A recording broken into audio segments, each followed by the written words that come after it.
Ya Mu'adh bin Jabal, labbayka wa sa'dayk, Ya Rasulullah. What is it, O Messenger of Allah? Prophet ﷺ keeps writing.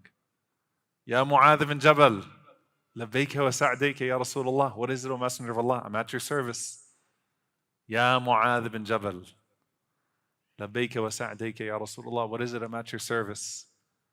Atadri ma haqqul ibadi ala Allah?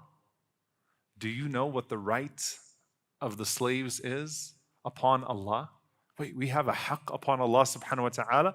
Subhanah. Glory be to Him who assigns rights to those whom He creates. We have a haqq on Allah, but He created us. We don't even exist without Him. So how do we have a right upon Him? But O Mu'adh, do you know what the right of the servants of Allah, the slaves of Allah, is upon Him? Should they abide by that right? Mu'adh radiallahu anhu says, Allah wa rasuluhu a'lam. Allah and His Messenger know best. قَالَ أَنْ لَا يُعَذِّبُهُمْ. That Allah subhanahu wa ta'ala, لَا يُعَذِّبَهُمْ. Allah does not punish them. Amazing hadith. So simple. You worship Allah, and your right upon Allah is that Allah will not punish you. Now, if Allah does not punish you, then He certainly will reward you, because there's no neutral space in the hereafter.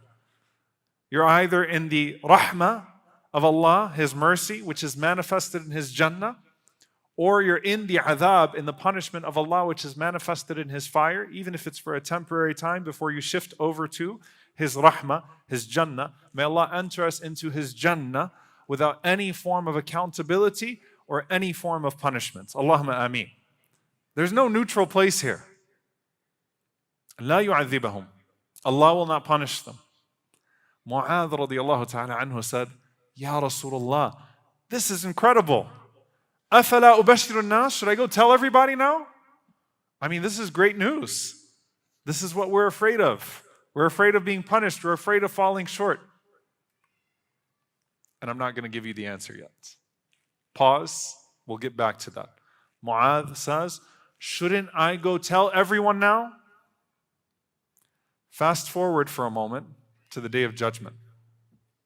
The Prophet ﷺ said in another narration that when Allah resurrects the disbeliever, and this person who transgressed, who associated partners with Allah subhanahu wa ta'ala, and who did not fulfill the greatest right, which is that Allah be worshipped alone, and obviously what follows is a life of misguidance and a life of corruption and a life of wickedness.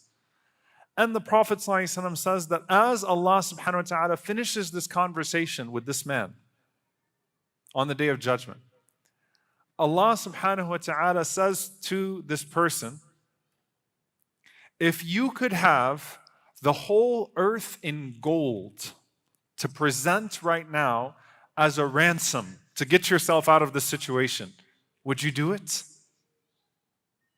And the person says, of course. On the Day of Judgment, of course, I'd take the whole world in gold and I'd spend it to get myself out of this situation that I'm in today. And Allah says to him, فَقَدْ سَأَلْتُكَ مَا هُوَ أَهْوَنُ مِنْ هَذَا. I asked you for so much less than that. I didn't ask you for the world in gold. I didn't ask you to live a tortured life. I didn't ask you to be miserable.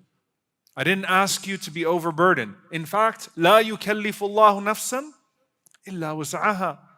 Allah does not burden a soul beyond its scope. I didn't give you all of those assignments. I did not make life too burdensome for you. I gave you opportunities. I gave you an easy path to an eternal abode of ease. I gave it to you. And imagine the regret of that person. May Allah not make us like that person when Allah says, فَقَدْ سَأَلْتُكَ مَا هُوَ أَهْوَنُ مِنْ هَذَا. I asked you for so much less. I didn't ask you for that. Those are the last words this person hears before he is taken to his punishment. May Allah subhanahu wa ta'ala not make us like that person. Allahumma ameen.